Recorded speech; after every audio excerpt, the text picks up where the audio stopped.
আপনাদের ভিতরে যারা কক্সবাজার যাওয়ার পরিকল্পনা করছেন তাদের জন্য আজকের এই ভিডিও।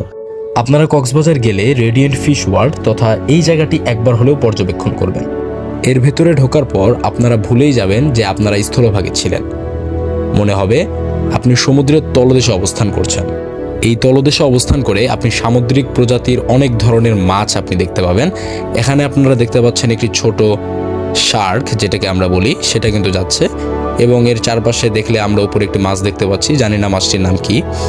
এবং আমরা যদি সামনে আগাই, আমরা ঢোকার সময় একটি বড় কচ্ছপ দেখেছি এবং এখানে অনেক ধরনের মাছ রয়েছে যেগুলো আপনাদের দৃষ্টিকে আকর্ষণ করবে। এবং আমি ওইভাবে নামগুলো জানি না মাছগুলোর, কিন্তু দেখতে অনেক সুন্দর লাগছে এবং আপনার মনেই হবে না যে আপনি কোনো মাটির উপরে দাঁড়িয়ে আছেন। আপনার মনে হবে আপনি সমুদ্রের তলে দাঁড়িয়ে আছেন এবং আপনার চারপাশ দিয়ে এই সামুদ্রিক মাছগুলো চলাফেরা করছে এবং ভেসে বেড়াচ্ছে। আর রেডিয়েন্ট ফিশ ওয়ার্ল্ড কিন্তু এতটুকু না, এটা ছিল রেডিয়েন্ট ফিশ ওয়ার্ল্ডের ছোট্ট একটি অংশ মাত্র।